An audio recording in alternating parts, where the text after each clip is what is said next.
Welcome to SikhCast, brought to you by Sikh Research Institute, illuminating every path.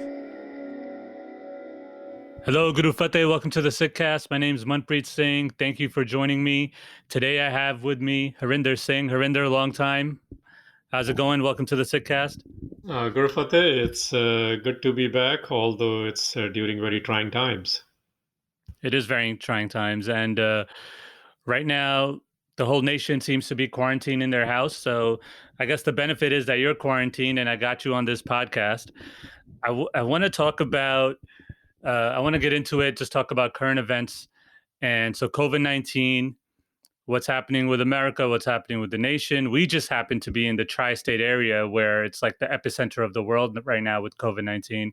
And I wanted to talk to you because you put out a video on the Sikh response, and I wanted you to elaborate on that. So, and before we get into that, also, let's talk about locally what's happening. So how is the Sikh Sangat in New Jersey? How are your Gurdwaras handling the situation? So there are two things here, right? Gurdwaras individually are making certain decisions based on the guidelines being provided by the local administrations. For example, New Jersey Governor Phil Murphy, has asked the congregations to, either gather in low numbers or shut it down. So the Gurdwara 5 minutes from me, Bridgewater Gurdwara, has shut it down. And the other Gurdwaras are figuring out what to do. Some have shut down, some are continuing. I really think the messaging here is that we need to medically follow the advice of the administrations and then integrate that with the Sikh ethos, what the Sikhi demands from us. So if a Gurdwara is shutting down their local services, which makes a lot of sense, they need to double down on service providings to the vulnerable and the needy, which basically right now means food supplies and medical supplies. So some Gurdwaras are thinking about it. I don't think their trustees have thought about it yet. I was on conference call in Delhi where they're asking to do that in Delhi Gurdwaras. But at the same time, other organizations or individuals are providing those services in tri-state area as well. So I think it's a model to be replicated globally. I know the larger organizations have looked into it and done those appeals who do relief and aid work, but even the local ones are need to do a little bit more. And those of us who are able bodies, which means healthy and are taking enough precautions, then this is the service to provide. Yeah, and in your video, you referenced about Gurdwaras becoming a sanctuary, and also Gurdwaras should be a place of learning, and learning happens in small numbers. What do you mean by that? So Gurdwara, first time and it's historically references by Gurdas ji. As you know, he was the original interpreter and theologian and the linguist of the Sikhi. And he used the word Dharamsal to describe that this is where the principles are taught. Dharam is a principle, not just a religion. You can use lowercase r religion if you want. And Shal is where you teach, like Pathshala is where you teach people, like school. So if this is where you teach principles, from day one, we were focused on Ikuankar, and that's what the gurus taught. And then you teach the practice of Ikuankar, which comes out in services. And services include whether it's the medical refuge or a political refuge or any other kind of refuge. So those are the sanctuary elements. So whether it was in 1980s or 1970s and before that in Guru period, all Gurdwaras used to be those sanctuary centers. Now coming back to it, today what this means is if we are not able to gather, which is okay, we can still teach the oneness idea through technologies. We are using one today. And in practice of that oneness, the wisdom of that, the Shabad wisdom, is that we become the adaptive sanctuaries, which essentially means if the state cannot do certain things, state cannot guide certain things, which has happened in America as well as in India and other places, then it is up to the congregations and people who are part of the Sangats to go create these guidances. So that's what I mean by sanctuaries. Currently, the sanctuary is not the place itself. Sanctuary is the idea of providing the right services. Got it. Okay. And so we're dealing with COVID-19 now, and the numbers are getting worse and worse. How does one stay in Chardi Kala at this moment? Is there references you have in Gurbani in history where there's a global pandemic happening? And maybe you could share some insights from the gurus on this. Absolutely. So I think one thing, this is where I think the SikhRI matters more than the bombardment of information we are getting right now. And the SikhRI information is not coming out. So we got to go back to our original foundational ideas.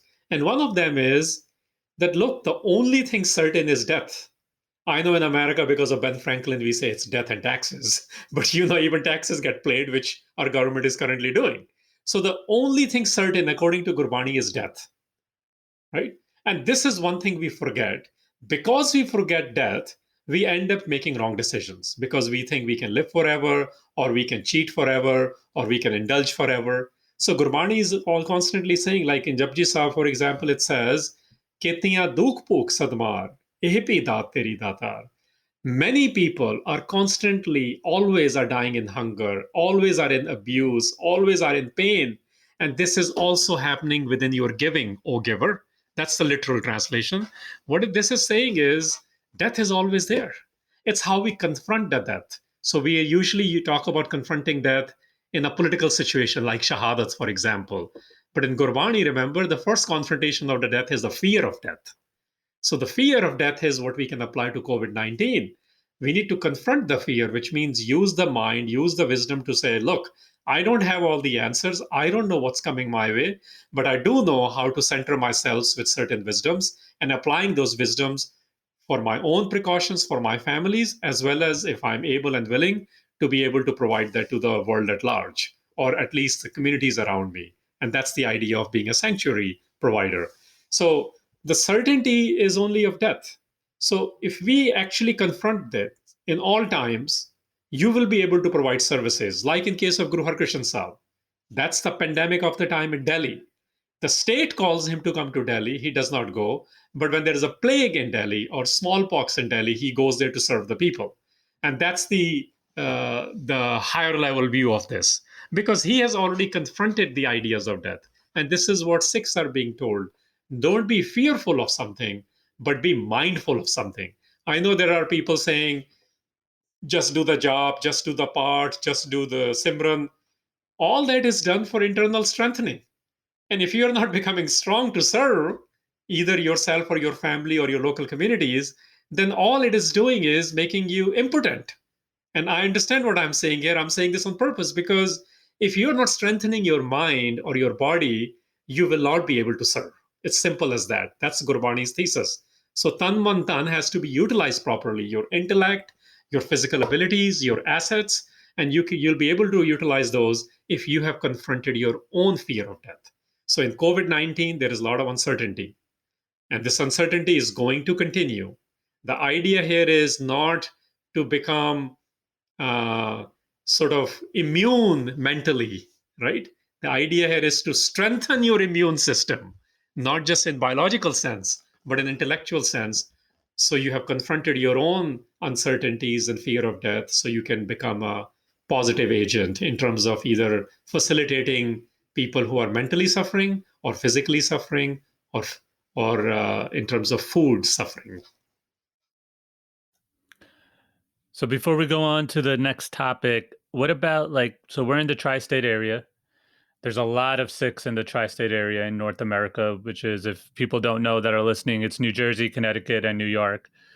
If you could just hold up a loudspeaker to all the Sikhs and they could be listening, what would be some of your calls to action for them right now? Honestly, there are only two. First is take every precaution by listening to the evidence by medical authorities. That's what using your mind is. Shabad wisdom says, please surtanu utilize karo, right? So please take all precautions, regardless of your age, regardless of your vulnerability. Take all those precautions. This is at a personal level.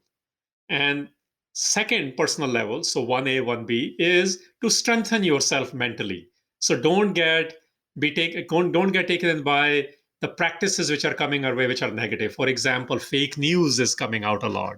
A lot of the bots are operating in terms of who's doing this and why this is being done. Misinformation is being spread.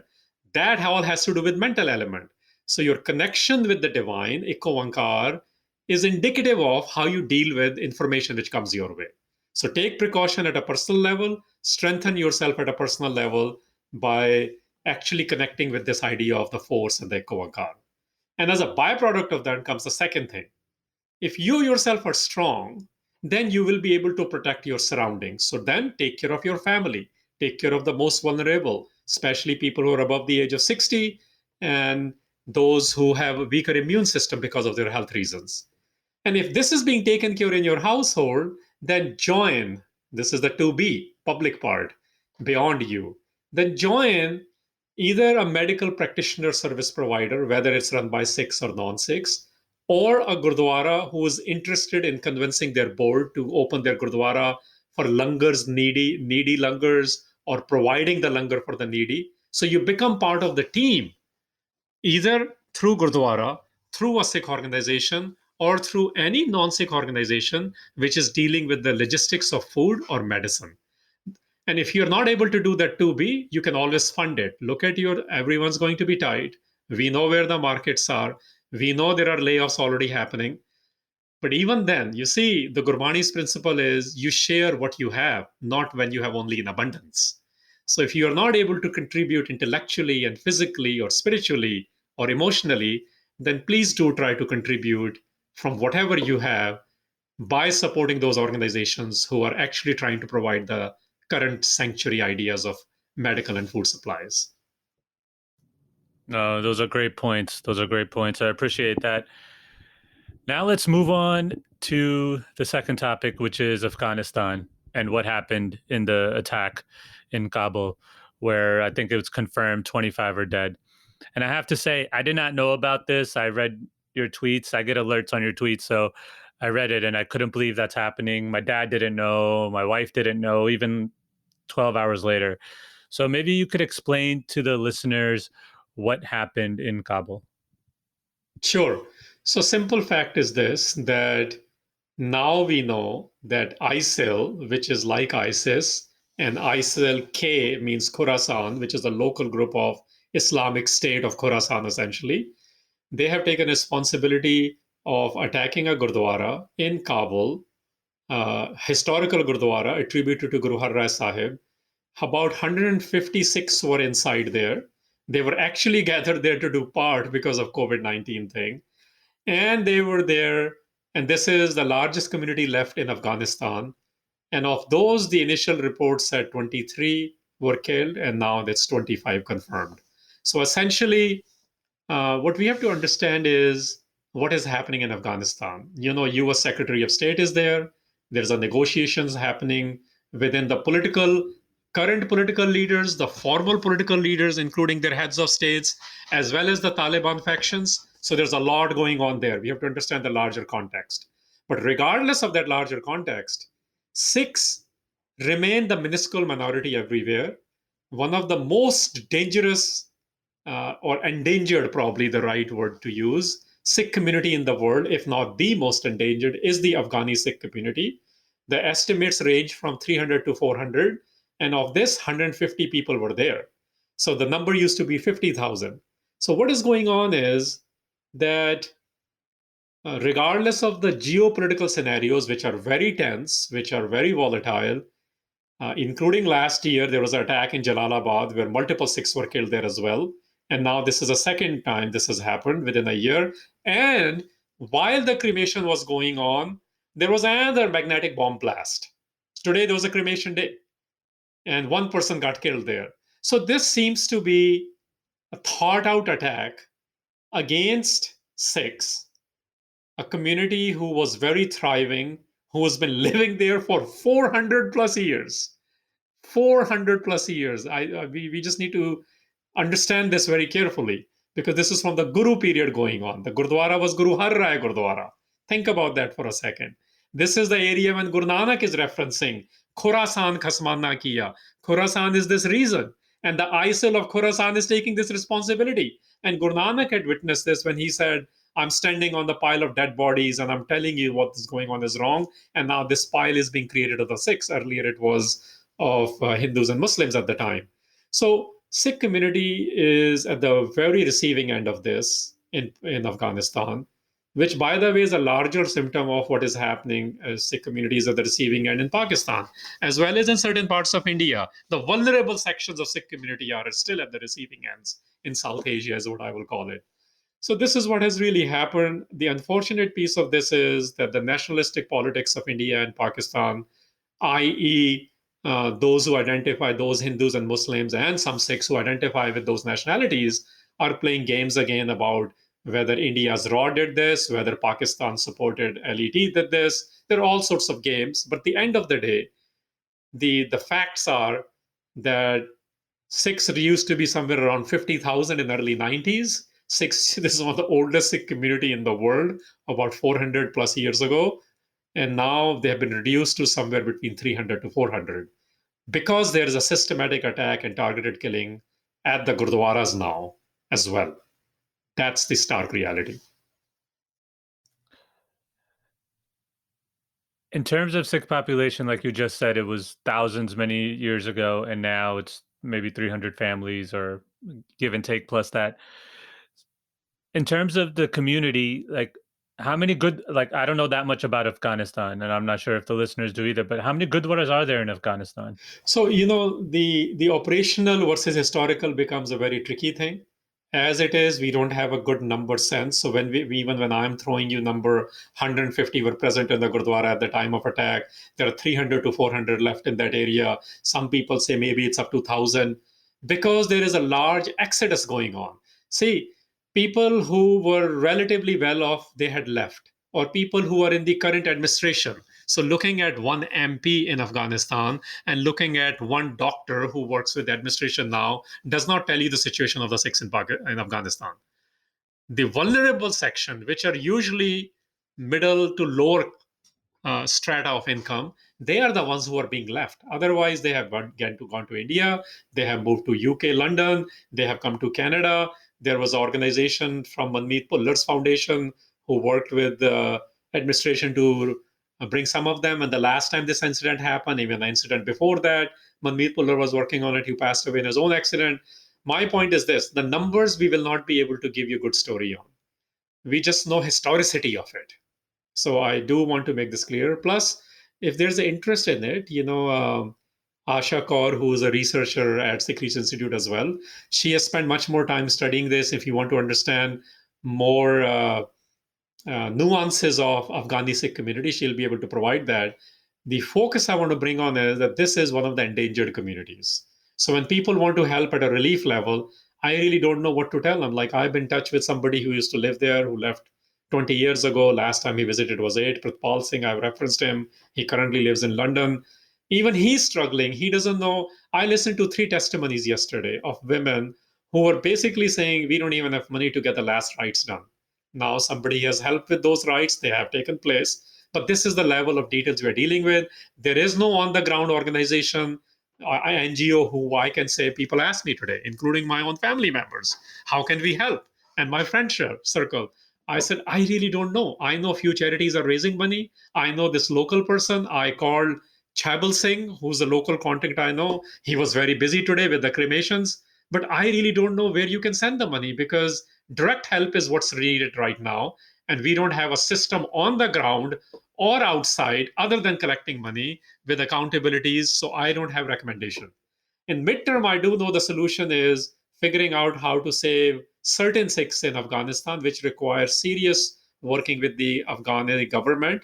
But they are not in a position to do any of this, if you ask me, although their minister went there and went to the cremation, the current president and the former president, the UN, many ambassadors put out very strong statements regarding the killing of the Sikhs as being unacceptable and tragic. But we are used to those words now. Unacceptable, tragic, they don't really mean anything. My thing is that the community has not spent enough time taking care of its own people. We do not systematically plan how to find these solutions. I have been involved in many 84 projects, and at some point, none of that really works out because they require systems, resources, vision, and a lot of money in order to do this right. But I think here we have a small community. We have a model for Canada. Maybe other models can be developed where some people need to be relocated. Yes, I agree. But I think some need to stay there, and we need to figure out how their survival can become sort of protected with certain understandings with the administrations, regardless of which party is ruling in Kabul. When I heard the news, I was very sad. And then my sadness turned kind of into anger. And also, I got texts from my friends, they were saying, let's just say bleep ISIS and this and that. And, let's talking, in our Sikh community, there's some bias towards the Islam community because of this stuff. And people will say things, either old wounds from 47 or whatever it is, people will say things. So how do we not get caught up in that and separate the religion from the terrorism and the fanatics or whatever you want to call them? It's very simple. We got to go back to our basics. Ekko Onkar again. If you really, really bring Ekko Onkar into your mindsets and into your behaviors, you will always be able to separate the behavior of certain individuals with the religions they profess to be practicing, because they're two separate things. Now, what do I mean by that? Well, look, Ekko Onkar means oneness, and the antidote of oneness is otherness. So if you want to practice bias of any kind, bigotry of any kind, you go to the lowest common denominator, which is what white supremacists exercise, which is what ISIL is exercising, which is what the neo-Nazis are exercising, even amid COVID-19 in New Jersey. This was a New Jersey Homeland Department Security, New Jersey's chapter. I'm not making this up. I shared this yesterday because Governor's Interfaith Council shared that with us, and they're like, please let your communities know. Now they're taking advantage of it. So everyone who believes in othering does this. And what you and I, when we get angry because of what happened in Kabul or other similar events, our first thing is, it's a very natural response to get angry. It's very natural to throw the F-bombs. But this is where the Sikh ethos come in. This is where centering comes in. This is where oneness comes in. So we must channelize our angers into how can I help solve something? Second thing is we must not go over vengeance. We have always been people of justice, but I will bring Sikh ethos here, which is very important to understand that this ISIS-like mentality is what Sikhs fought with in 18th century as well. If our community was strong in Kabul, if Sikhs of the diaspora in India were really serious rather than using these events to create nationalistic ideas for other nations, if we were really serious about it, if we had 2,000 strong Sikhs in Kabul today, and I can tell you they are the most strongest people, they are the most resilient people. But when you don't have money, when you don't have resources, when you don't have jobs, when your daughters are being picked away and converted, or who knows what else, and rest of us in our comforts, we'll call it, including our large organizations, don't make any plan about it, we end up with where we are. Otherwise, the only people with pride we say we are the only ones to really defeat the Afghanis. We still are capable of that, right? But that's the R&D piece, I call it, in the organizations. That's the piece you have to keep that funnel alive by giving Gurbani and giving them strength physically, which today means preparation. And we are not prepared as community anywhere. When things happened in Wisconsin, we were not prepared. And they're going to happen again when people get desperate in America as well. And we are not prepared. So first preparation has always been internal, and simultaneously as a byproduct, external. So I would say to you that having those emotional outbursts is very, very natural. SikhRI demands we convert those energies and those angers into finding sustainable solutions. And those who do work on sustainable solutions, they will end up creating better responses. Otherwise, we will have immediate and impulsive and emotional responses. I welcome those as well, by the way, because sometimes that's what you need. But we need to also provide more sustainable responses, because Hari Singh Nalwa, while he was fighting Maharaja Ranjit Singh kingdom, when it was built in those areas, when Guru Nanak was witnessing all that, it took 200 plus years of training before those Rajas came, before your ability to confront came, right? our ability to confront right now is diminished because our internal and external strengths are subpar, let's call it. So we are there, we are struggling, but we need to work towards excellence in both areas. No, Harinder, great points as usual. So no, I appreciate your time today. I want you to end with, we talked about COVID, we talked about Afghanistan. It's been a long time since we spoke to you. Maybe just end with some final thoughts and hopefully what we could look forward to in the future. So in the age of uncertainty, which is always talked about, but amidst COVID-19, the global community is getting hurt. And this is, I think, a good time to remind when we celebrate Guru Nanak Padshah's Gurpurb or Advent into this world, we always say he came here for what? Because people were asking and crying for help. We have to go back to our original purpose of why our founder was here. Lokai is population at large. Today we will call that 7.5 billion people. And 7.5 billion people, there is chaos, there is desperation. There are always people who feed negativity. So there will be people who are going to do price gouging. There are people who are going to spread fake news. There are people who are going to say whatever they need to say to feed more negativity. But there are always people. And this is where Guru Nanak was interested in. In all this noise, in all this chaos, there are people who are going to become positive agents. What we have terms like Khalsa or Gurmukh or Chardi Kala. Today they have become points of debate or just empty phrases or rhetoric for most part, but they are not empty.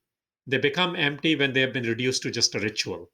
So I would say in this chaos, which we are all witnessing right now, in this uncertainty, we have a job to do. And our job is to really, really bring Ekoankar home in our Surt and become, as we were trained to, these graceful warriors, and this is the time to practice Nirpa Nirvair, because right now the world is more chaotic. We cannot add to that chaos. We got to confront Sikhs who are doing this. In our own families, we must confront negativities. And we will be able to do this if you and I and those who are interested in becoming positive agents, if Ekoankar is within our own mindset, in our own behaviors. So I would say 550 Nanak-Shahi, the world was celebrating. So celebration is only if you're going to do something with it. We have opportunity to do something with it for our own selves, in our own families, in our own communities, as well as doing this Sarbat Da Pala. I'm going to leave one point here too, which is very, very important. And you cannot serve the world if your own institution, if your panth is not strong. We must spend time building the organizations. That's what panth is.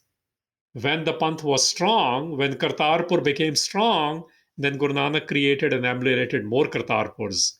And when enough Kartarpurs in the Punjab became strong, they created and confronted the ISIS of the time as well by creating kingdoms of Baba Banda Singh Bahadur, through Baba Banda Singh Bahadur, and Jassa Singh Ahluwalias, and Ranjit Singhs, and Hari Singh Nalwas. So today, I would say we have this opportunity to strengthen ourselves and provide our limited responses with a larger vision of Guru Nanak, that we are not about nationalisms, we are about oneness. That's a great note to end on. Very inspiring. Harinder, a pleasure speaking to you. I'm sure I'm going to speak to you many more times since we're all quarantined now. Appreciate your time today. Guru Fateh. All right. Guru Fateh. Thank you, Manpreet.